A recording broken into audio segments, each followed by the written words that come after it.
Amini anjuran Alimin. Lalu darah tumpah sia-sia, semua yang hadir dalam pertemuan rahasia malam hari itu, manggut-manggut.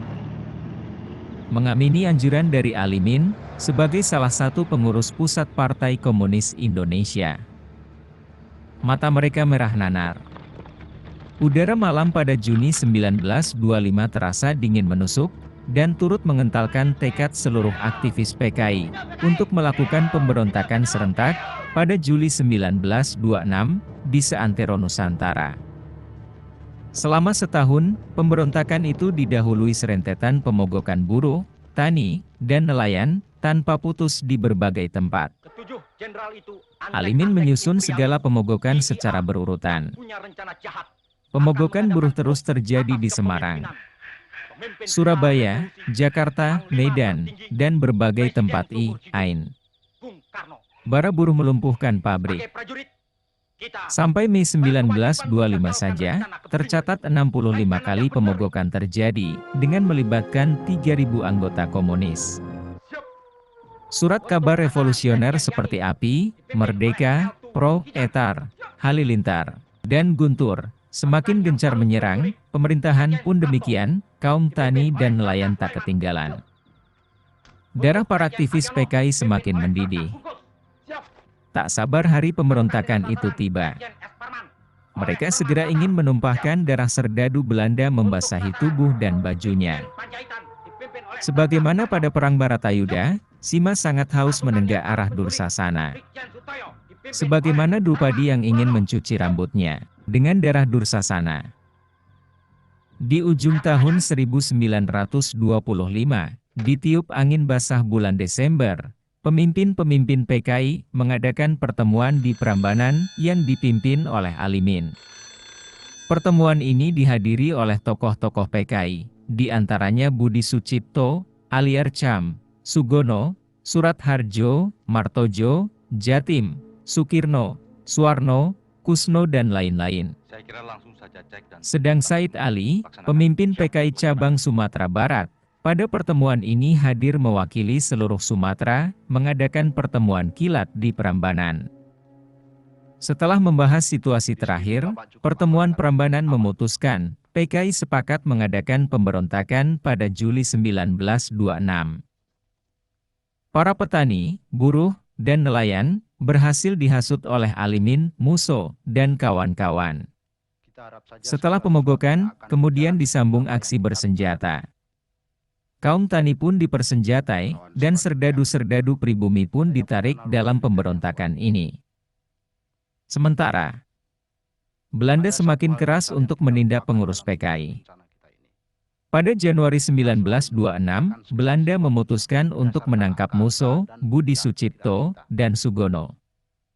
Namun, pemerintah Hindia Belanda gagal menangkap, karena mereka telah lari ke luar negeri. Mereka telah lari ke Singapura, bersama Alimin, Subakat, Sanusi, dan Winata, untuk merundingkan lagi keputusan Prambanan.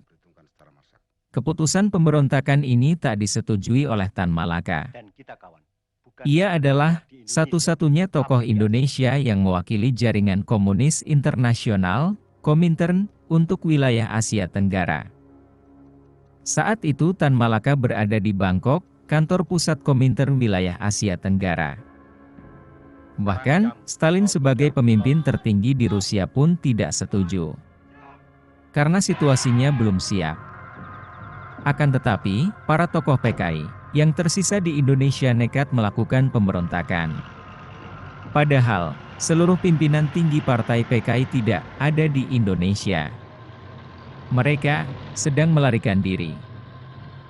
Dalam propaganda, para tokoh PKI selalu aktif mendatangi rumah-rumah penduduk. Lalu, pemilik rumah disuruh membeli karcis merah seharga setalen. Mereka yang telah membeli karcis ditunjuk untuk melakukan huru-hara tanggal 12 dan 13 November 1926. Setahun bersiap, 12 November 1926, pemberontakan pun pecah. Ini tercatat sebagai pemberontakan pertama yang dipimpin oleh sebuah organisasi. Awal pemberontakan bermula di Jakarta. Gerakan pemberontakan sudah berlangsung sejak sore hari 12 November. Menjelang tengah malam, gerakan pemberontak sudah bergerak menyerang polisi, merusak sambungan telepon, dan menyerbu penjara Glodok.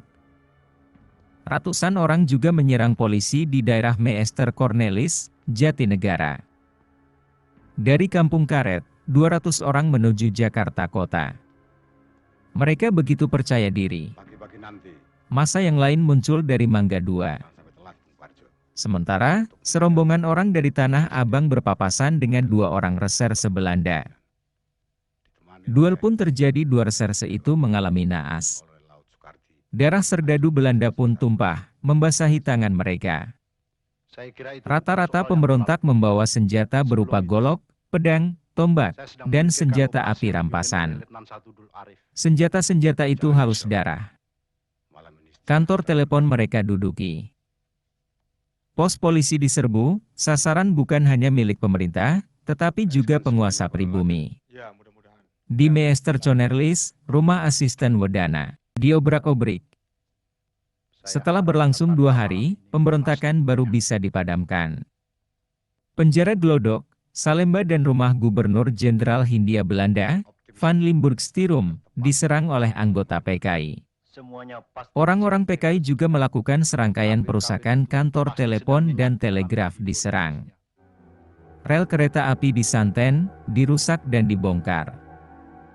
Pemberontakan serupa juga terjadi di Tangerang, Banten, Priangan, Solo, Banyumas, Pekalongan, Kediri, Surakarta, dan Sumatera Barat.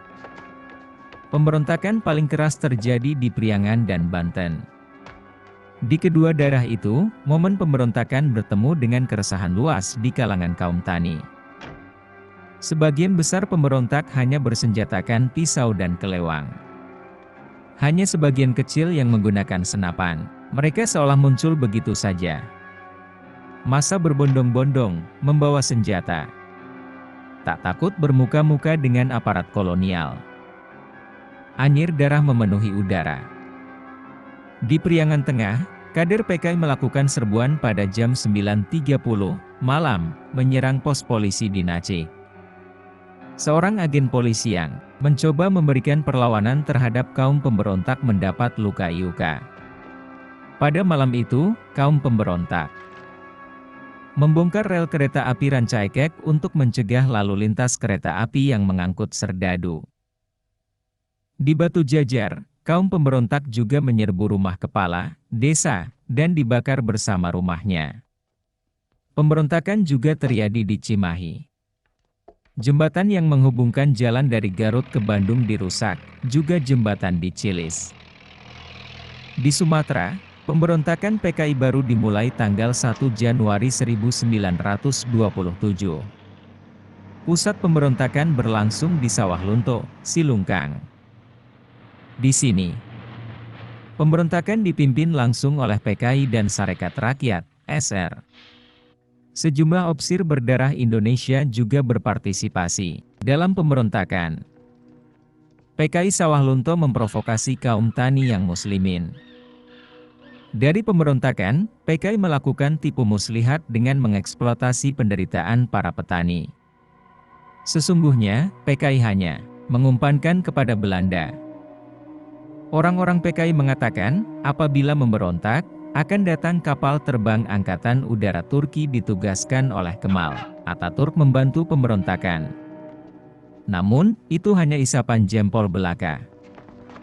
Di pagi buta yang becek, awal 1927, kaum pemberontak di Silungkang, Sumatera Barat, akhirnya mengikuti jejak rekan-rekan mereka di Banten, yang meletuskan pemberontakan pada pertengahan November 1926. Mereka menyerang kedudukan pemerintah. Sasaran utama adalah menangkap dan membunuh pejabat pemerintah, pejabat pribumi, dan kulit putih. Mereka merusak sejumlah instalasi publik, seperti stasiun dan kantor pos. Juga berencana membakar instalasi tambang batu bara dan menyerang semua simbol rezim kolonial di kota itu. Gerakan pemberontak itu dapat dipatahkan Hanya sebagian kecil sasaran yang terpenuhi. Selebihnya menyisakan prahara berkepanjangan. Pemberontakan di Jawa, Priangan, Solo, Banyumas, Pekalongan, Kedu, Kediri dan Banten, dan Sumatera, Padang, Sirungkang dan Padang Panjang, pada kenyataan justru menimbulkan korban pada rakyat. Pemberontakan ini dapat dengan mudah diluluhlantakkan Belanda. Sampai 12 Januari 1927, ratusan bom dan senjata api disita. Sebanyak 9 orang digantung dan 13.000 orang ditahan. Padahal, tidak semua yang ditahan adalah aktivis PKI. Banyak di antara mereka adalah petani, buruh, dan nelayan muslim yang terkena hasutan.